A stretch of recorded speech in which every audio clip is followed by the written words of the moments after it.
effectively Israeli intransigence is built on American support. True. If American support is withdrawn, there is no way Israel can continue with their collision course with the Palestinian 100%, nation. 100%, you are right. Therefore, in that sense, if Obama has the political will for a solution to the Palestinian problem, there is a solution, but the problem has always been that the United States does not have the political will to impose a solution on Israel. I don't think President Obama can impose his will also, believe me, because the lobbies, there, you know, in America there are lobbies, and the biggest lobby is the Jewish lobby.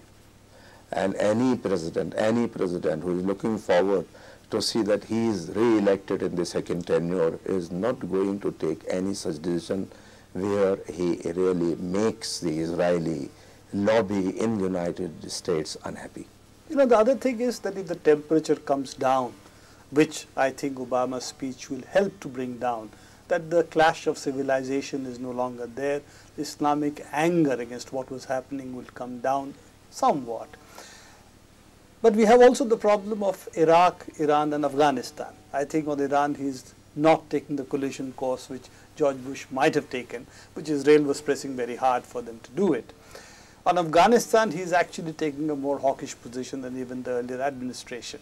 So there is also the problem that there could be further, shall I say, pitfalls on the reconciliation path that Obama has taken.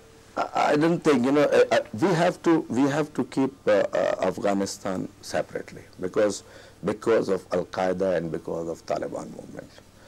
But everyone is aware, even in the United States of America, that Iraq was only President George Bush's agenda and nothing else. In fact, Obama has called it virtually an unnecessary war in the speech. And it was his agenda because the neoconservatives, they were insisting on him to see that he launches this attack on Iraq. Because any country, any Arab country, which becomes a little stronger, they were thinking that country is a potential threat to Israel.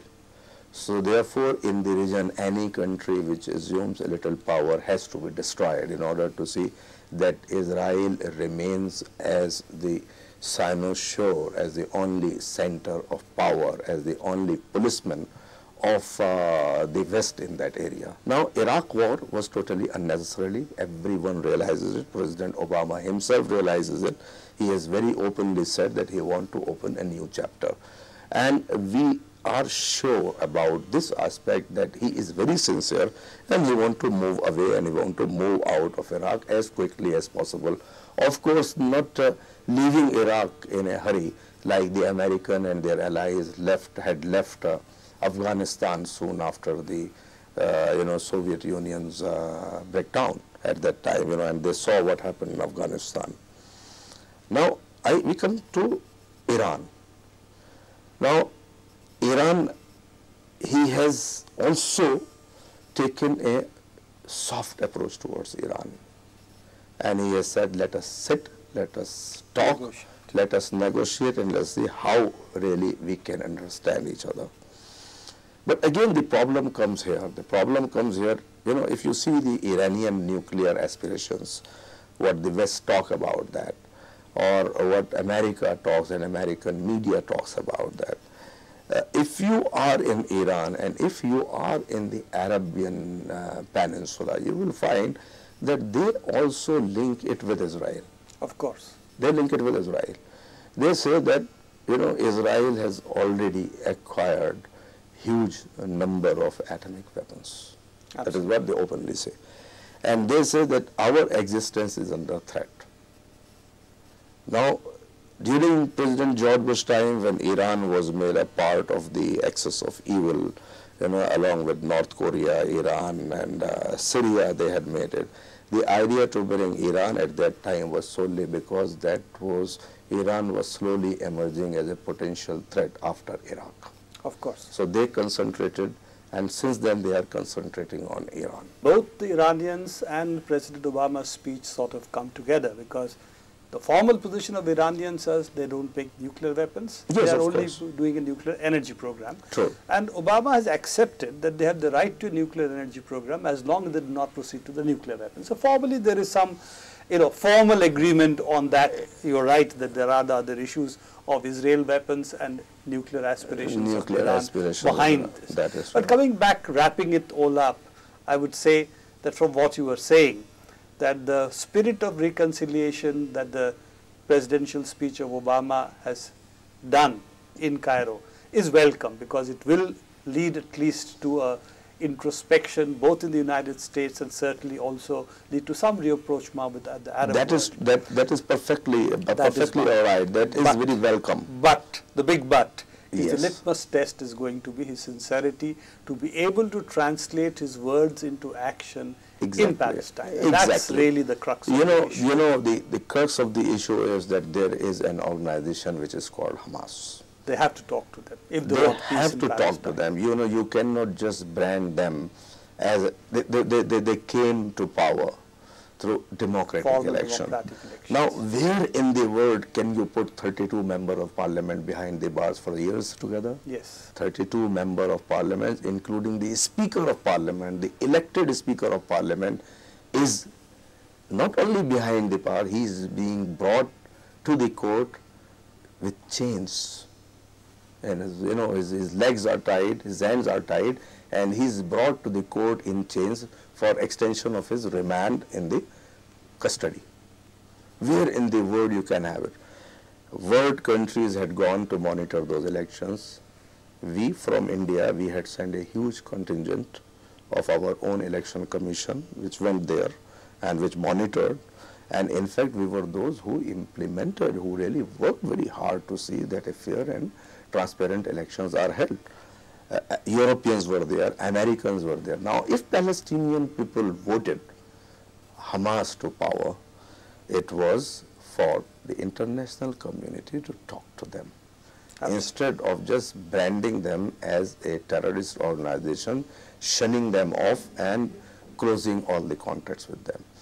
They are, and believe me, very large number amongst in Hamas are very, very moderate. From where have they gone to Hamas? They were the part of Fatah. They were the part of other organizations. When Fatah could not deliver after Oslo Accords, after 15 years of Oslo Accords, Fatah party could not deliver to the Palestinian people. So out of frustration, they have gone to Hamas. If there is any peace process in Palestine, they have not only, that's I'm talking about the United States, not only they have to confront what Israel is doing, but also ensure that the Hamas participate in the peace process. And that's a sine qua non of a serious, sincere rapprochement with the Palestinians. I give you an example. Today you have lull on Gaza border.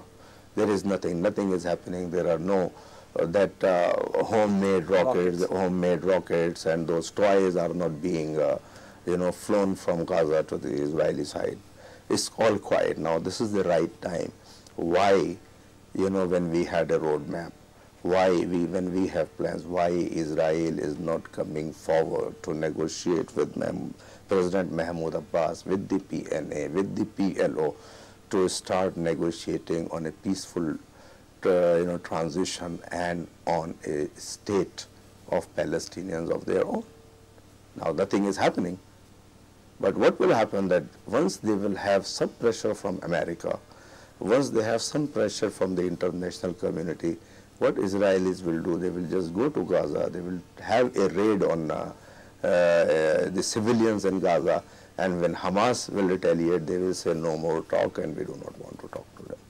So Hamas is a major role player today in the Palestinian politics, and they have to be taken into confidence.